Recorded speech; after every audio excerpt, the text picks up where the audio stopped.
Rivian is a company that's creating awe-inspiring electric vehicles. For example, the R1T electric pickup truck planned to be released at the end of this year. And once those trucks start hitting the road, they start competing head-on with the current electric vehicle king, Tesla. Although, if there's anyone that can compete with Tesla, it might just be this company. And the best part is, soon you can invest in Rivian. In this video, I'll show you what this IPO is all about. Hey value investors, how are you doing? My name is Stijn and welcome to my YouTube channel. Let's get into it. Rivian is planning to release two products this year, the R1T and the R1S. Both vehicles seem to offer the full package. Plenty of performance, great interior, great capabilities all around. And even on the range front, they are extremely competitive to the current range king, Tesla. Rivian's cheapest R1T model comes in at $70,000 with an EPA estimated range of 314 miles. If we compare that to the baseline Model X, which has a range of 360 miles at a way higher price point, well, from that point of view, Rivian is surely a worthy competitor. And according to Rivian themselves, they are forming their company around this framework. The company is divided in 5 main divisions, which are all connected at the hip through data and analytics. Moreover, Rivian plans to vertically integrate their consumer vehicles, so the R1T and the R1S,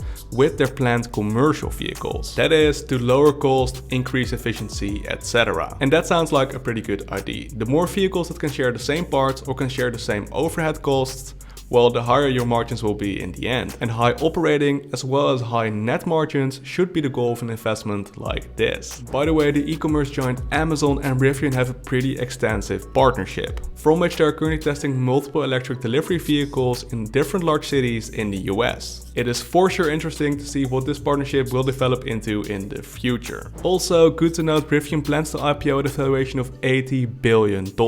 Additionally, they want to raise $8 billion in cash during this IPO.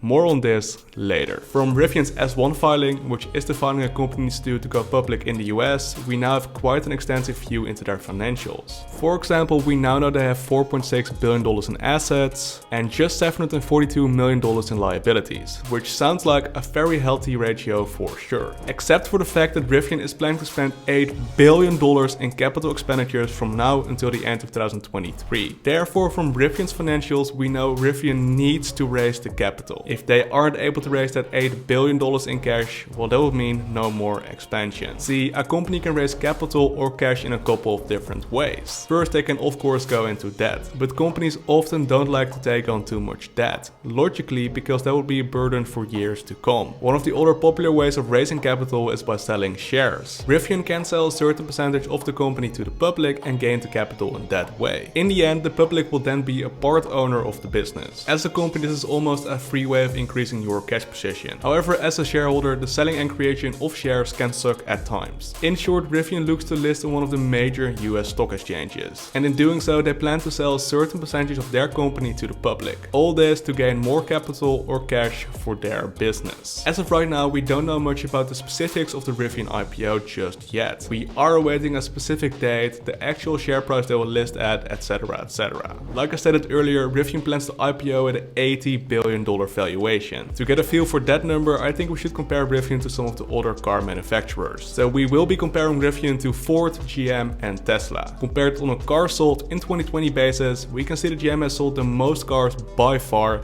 and that Ford is a close second.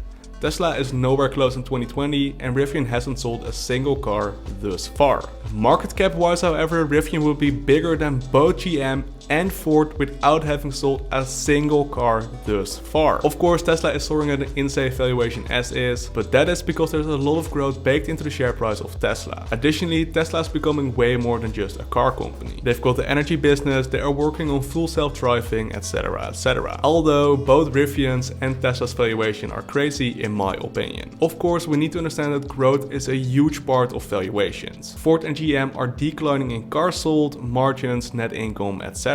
Therefore, their market caps are lowered, since their potential is lower. And Tesla is growing like crazy, so therefore they deserve a higher market cap. That said, however, I personally think Rivian at an $80 billion valuation before any car sold is just outrageous. Of course, on the short term, valuations can get even crazier. And perhaps you can still get a pretty nice return buying going into this IPO. From a value investing perspective, however, it is obvious we don't need to dig deeper. I say that because the $80 billion market cap today just demands so much freaking future growth. For Rivian to grow into this valuation, they need to go from 0 cars sold today to hundreds of thousands of cars per year in just a few years. Tesla for one was able to do this, but it certainly wasn't easy. And remember, all that growth is a pretty high risk, since thus far Rivian hasn't proven anything on the financial side of their business. So far Rivian was only able to lose money. $1 billion for example in the year 2020. A way too high valuation with way too much risk. And for those reasons I'm personally staying far away from this IPO. But that doesn't mean I'm not excited for the future of Rivian. I'm truly curious to see where Rivian will take us in the future, and I certainly hope for them to compete with Tesla in just a couple of years. That said, my main point is the following. I think I can get higher and safer returns in other places. I especially think there are better ways to gain exposure through the global transition to electric vehicles. We can look for example at the anode material market with frontrunners like Novamont Graphite and Cortomic. After all, they plan to produce the much needed materials used by all electric vehicles. I think those companies can form a way better value proposition on the long term. As long as electric vehicles use batteries, Cortomic and Novamont Graphite can supply their materials. Of course, links to analysis videos on both these companies will be linked in the description. And I really hope you guys enjoyed this video. And if you did, please give it a like and maybe subscribe.